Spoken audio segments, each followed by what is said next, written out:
What up, guys? Welcome back to, I guess this is season 2 of Unplugged Podcast. And today I have my very good friend I ran into literally a few days ago. And I when I saw her, I was like, I need to ask her to be on the podcast.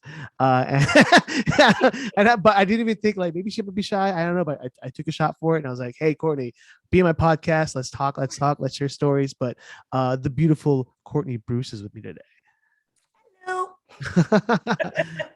Before me and Courtney get into it, I gotta talk about our sponsors, and I'm actually gonna explain to Courtney who our sponsors are today. Courtney, do you own any business cards? Do you use business cards to network and whatnot? How do you network? I had in the past, but I haven't recently. I didn't know if it's still something that's used all the time. Exactly. Yeah. and when's the last time you seen a business card, just somewhere in your drawer? Yeah, in the sleeve of your car. Yeah. So I started using Popple, which is this really cool device where you actually put a sticker on the back of your phone. Mine has my logo. It's really cool. And also there's a bracelet. But the cool thing about Popple is that you put all your social media, all your contact information on one app. So basically all I have to do is I have my band here. I put it over the phone and then it pops up. And then we go to the page. And let me show you. It has all my social media. Wait, there, it's loading. All my social media is all one spot. So it's really cool. That is so cool. Yeah. I've been using a lot for the summer nights at Knott's. Yeah. And I get to meet the people that love what I do, and I come down and I share my Instagram, and I went from, and this is an honest story, and I could say part of it is Popple's help with me. I went from 700 followers to about I'm like 960 now over the summer, and that's from working social media, but also having Popple handy to just spread that. Yeah. So Popple, really great if you want to make that move from business cards to just one digital device. You can go on popple.co and you type in Katar Marcus for 20% off on any purchases. And they have stickers, which is great for if you own a restaurant, just want to put them up there, and then have a link to your menu. They have keychains. They just made a new one that they have the actual the pop socket version of it now. So I need to get that one. But I love Popple. So if you haven't had a chance, go on popple.co and type in Katar Marcus, you get 20% off on all your purchases. So enough paying the bills. Let's thank you, Courtney, so much for being here. I also got to start the timer because I make sure that we don't. Sometimes you could catch up with friends and you just and it'll keep going. And I felt bad because I really wanted to when we saw each other at Disneyland, I really wanted I want to hang out with you. I wanted me too. I was gonna follow you to Space Mountain, but but De Niro had other plans. I gotta I came with her. she's my friend, I got it. And then and plus I don't know. I feel so bad. She was so quiet. I was like, I hope she knows that we're just extroverted people. We'll just keep talking. It's been so long, but no, it was great running into, and I'm glad that we have this time to talk and catch up, because I only got we got to scratch the surface and things like that. But Courtney is a very talented actress and performer, and she's been in many things throughout Southern California. And she's one of those kindred spirits I always run into at auditions or different shows, and it's always a joy when I see you, because not only are you great to work with, but you're a great friend. You were a friend of mine that I always felt was very we're on the same level of what we wanted and where we were kind of trajectorying our career and whatnot. And also I want to have you on because my recent performers I've had on the podcast have been mostly white male. I've had Scott who is a LGBT performer, and then there's also Jason, who's a handsome leading man type, but we got to share stories and whatnot about the world of acting and performing. And but it's funny how their origins are very much different from mine, where like they had the complete support of their parents and they wanted them to like really go for that acting, where my parents like, you really want to do like, maybe be a doctor, maybe. And I part lawyer. Yeah. See, so part of that I think also is as a person of color, as a person has come from a culture that like we don't actually get that many chances to, be on that platform. And so I think that's also why you and I kind of bonded over, because a lot of times we were the only colored people in some of these shows. Oh yeah. Yeah. And you knew if they were only going to pick one, yeah, well, at least one of us might get it. Yeah. But retracing so let's start from the beginning. Like what was that spark of creativity or spark of joy that you fell in love with it, performing or being on stage? Like what was that moment? Well, it started when I was really, really young. My great grandmother was a performer, like back in New Orleans, and she was like, she was a singer and she used to sing in nightclubs, and she actually left right before like everything really went down in like the night, when segregation laws were all coming in. So like that's when she left, because she was just like, okay, my family can't be here anymore, and that's how they all moved to California. But really, oh wow, yeah. And so like when I was a little girl, my mom used to send me to go to my great grandma's when I was like 2, 3, when I was a baby. And my great grandma, I guess, recognized I was a performer too. And I swear she used to teach me to sing. She taught me how to shimmy when I was like 3.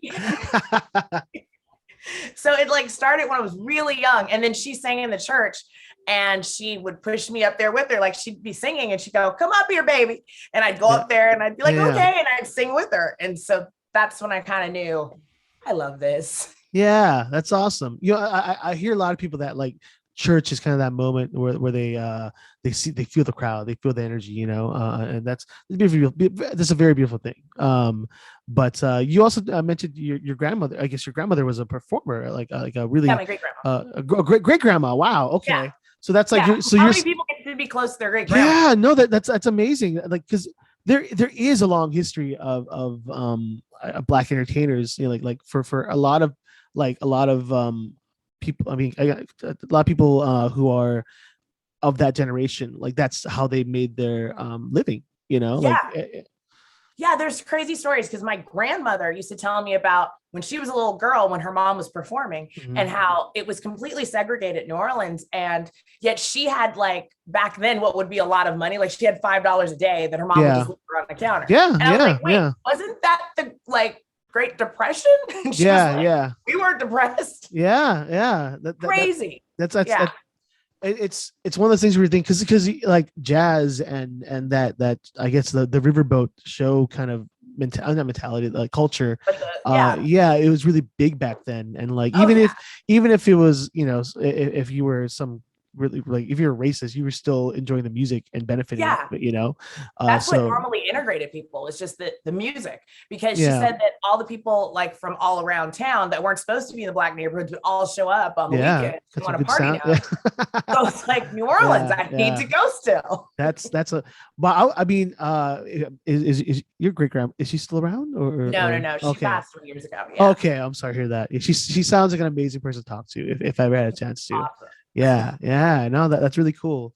So you have a family history of entertainment. Well, my great grandmother. Oh, so generation after didn't really care, or like? Oh well, no. My grandmother always used to joke that like she either wanted to be a movie star or work in an office, and it ended up she worked in an office. But my great grandmother was the only performer. Yeah. Okay. It's I always wonder, because like have you seen Coco? Yeah. Yeah, you know how the family are like, no more music, singing, because they thought like, oh, he wasted his life trying to be a musician, So I could see how that like generational thing can like bleed into like the next generation and whatnot. For me, I don't. But my mother she was a dancer in Thailand. She was the only one that was like had like performance history. She was in the world. Genes? Yeah, no, I'm okay. I'm not ballet dancer, but like no, but the arts, like yeah. Well, she went to an art school in Thailand. That's where she thrived, and she was in the Royal Ballet of Thailand and awesome. stuff. So yeah. But like my father was a military kid, but he always did love performing, but he just never got to do it, and but realistically, my father was just, he wanted me to,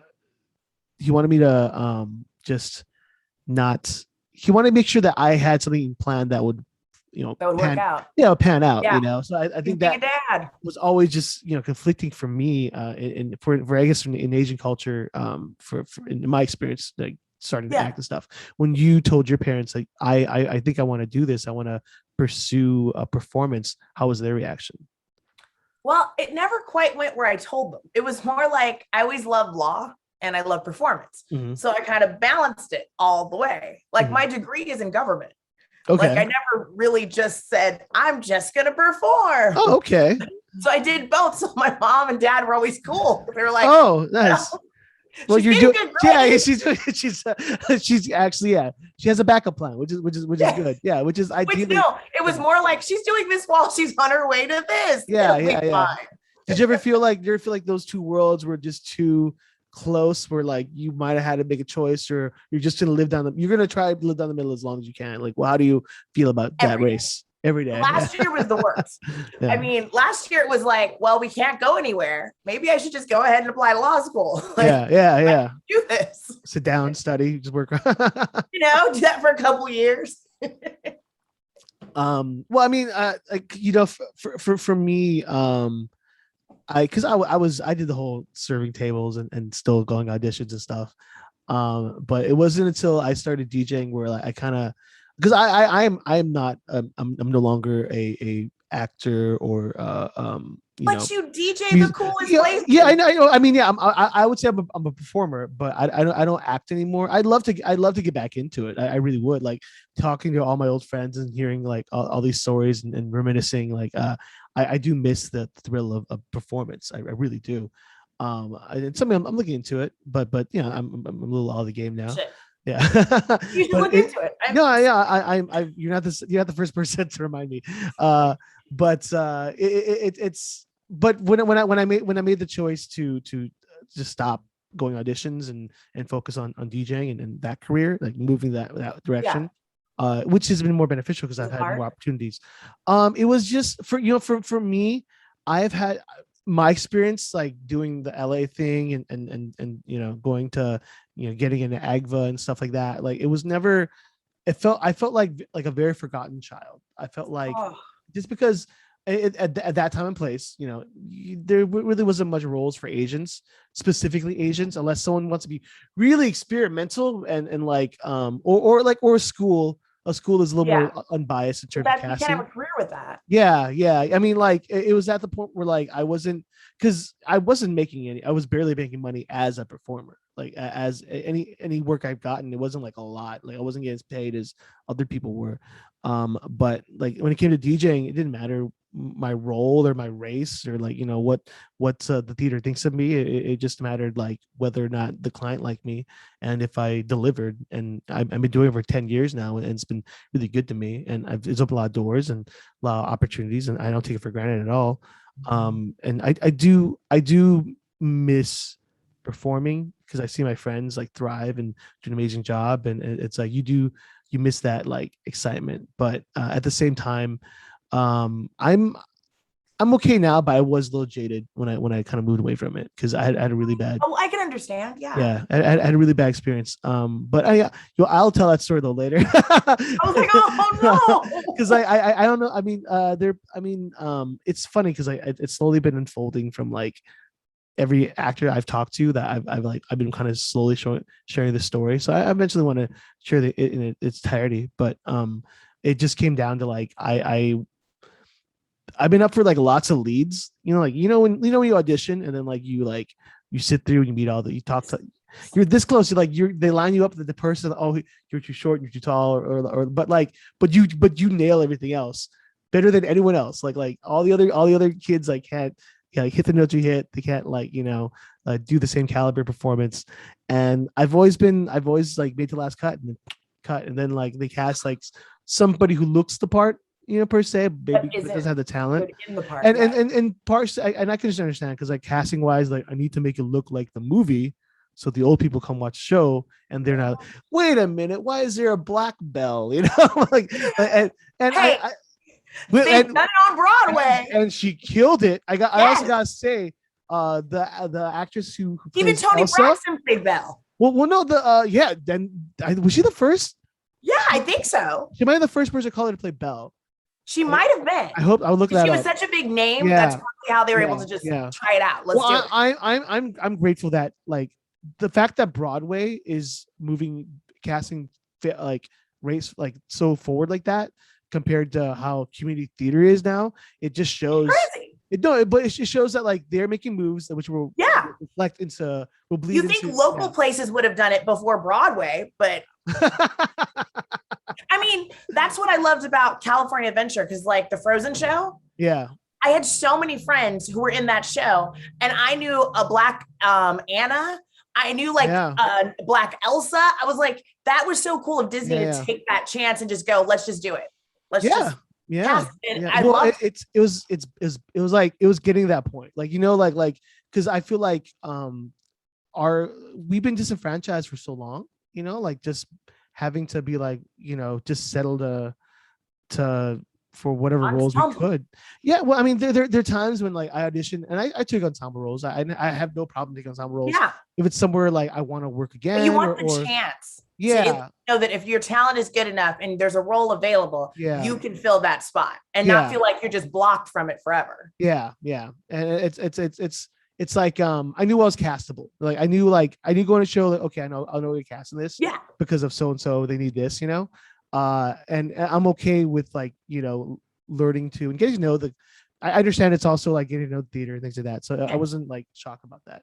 But that's a whole nother experience to talk about, you know, like, and it's back then. I mean, I think now theater is much more diverse. I think because you have younger kids, being more bold and you know, challenging their social norms and doing theater, you know, which I think is great. I hope so. Yeah. I hope it's more diverse than it was when we were starting. Yeah. Cause when we were starting, like you realize we were like the very few of the colored people in some casts, you know? Yeah.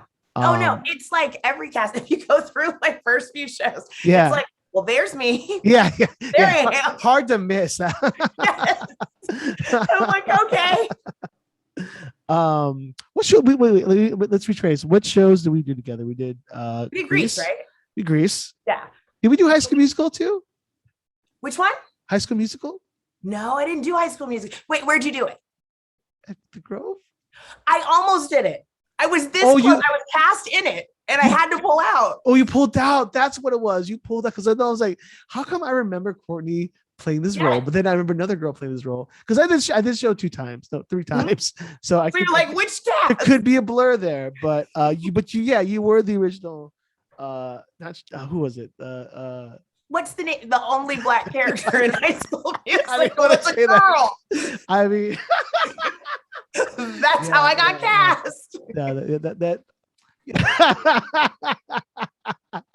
You know how that worked back then. Yeah. Like, and she's great. Look at her. She showed up. I didn't even sing a song yet. I didn't, you know.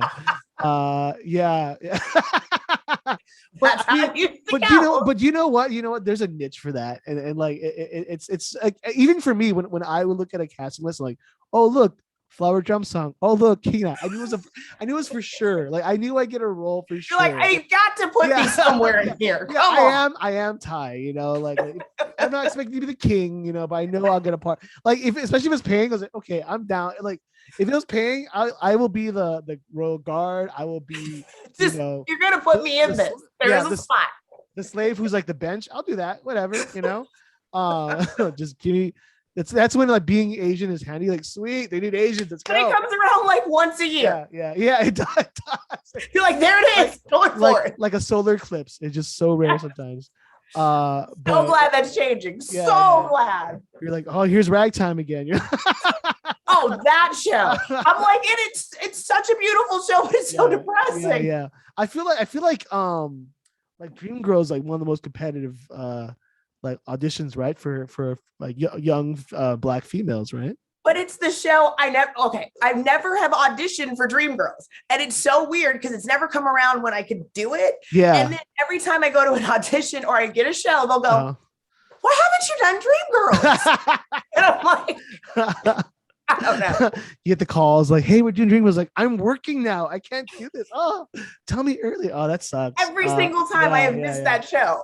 Maybe like that one time that you do are able to do it, it's going to be the most like important time to do that role. Like I'm just, you're helping. I believe in you. I think that would be amazing. Who would you want to play if you did Dreamgirls? I mean, Effie's got the coolest song. Yeah, she does. Dina gets to be, I don't know. I don't care. But you know what? They all have like great moments, It's such an awesome show. It's like an opera. Yeah. Like everyone gets their big number and their big song. Yeah. I mean, that show is just cool. I love that it's like I guess a beautiful retelling of the Motown story, very like fictionalized, but very like, because you can't clearly, I guess, Barry Gordy, he didn't want to have his name like I wasn't. I brought these guys together. But I'm sure developing a record company has lots of crazy stories in itself. Yes, I'm positive. So since we did talk about, I guess, Dreamgirls a little bit, were there any roles that you wish that you could have gotten and maybe thought that like because of your race, because of your stature, that like you will never get able to play, or that you just like for me, I love to play Tony in West Side Story. That's never gonna happen, like also. No. Also because the racial, although I played both Jet and Shark, but the racial breakdown of the show. Yeah, integrity of the show is really dependent on Tony being a white boy. So I understand that. Even Stephen Sondheim, he's specifically like he won't let East West players, the most do it? East West players, he won't let them do it. Yeah, he won't let them do it because it has he believes the integrity of the racial tones of the story are so important. It's so weird because you think you could just use other races to break it down and still read this. But the Chinese East West players, but the Filipino East Side players, like that's how you do Puerto Rican and I don't know. I mean, you could. Yeah, I guess, but I mean, I feel like as long as it still tells the story, what's the difference? I've never been able to work. I never auditioned for one. I just never, and plus they're in LA. I was like, I wasn't really going to LA back then, but I've always wanted to audition for East West players. You should. Yeah, but I know it's like the best of the best. Yeah, the best. I mean, not like any Asian actor who like gets like prominent work has done stuff there, like George Takei. Yes. And like I'm sure he just did a show like what, a year or two ago? Yeah. He like did a Japanese internment camp musical or something. Yeah, which I heard was really good. But no, I mean, in the future, hey, shout out East West. You want a role filled? I will come out of retirement to join you guys now. But are there any roles that you kind of wish that that don't naturally appeal to your, I guess, type of actress? I think, well, yes. I mean, this one's a gray area, but Velma Kelly for Chicago, like that's the role where I'm like, I feel like they've had a person of color do that, and they've had a person of color play the other role. I know, Roxy Hart. I know that. Oh, okay. But I mean, for like regional out here and stuff, I don't think I've. Yeah. You know what sounds cool though? Like a Harlem version of Chicago, like with so much better music. I think. Like someone write that. Someone do that. Why don't we have that friend? Of all the friends we all have, none of us are like actual writers. Yeah. Like I have a great idea. Someone's writing a score. Yeah. Where's our Lin-Manuel? I know. Oh my god. And did you? I'm sure you see the Hamilton. Have I seen hat in the background? I'm going to see it again. Thank you so much for catching this episode of Unplugged. Don't forget, you can catch Unplugged both on Amazon Music, Apple Podcasts, Spotify, Pandora, or anywhere podcasts are found. And as always, you can follow me at The Amazing Katar on Instagram, as well as the other links to my socials down below. Thank you again for watching. Be safe, be kind, be you, and we'll see you guys in the next one. Peace.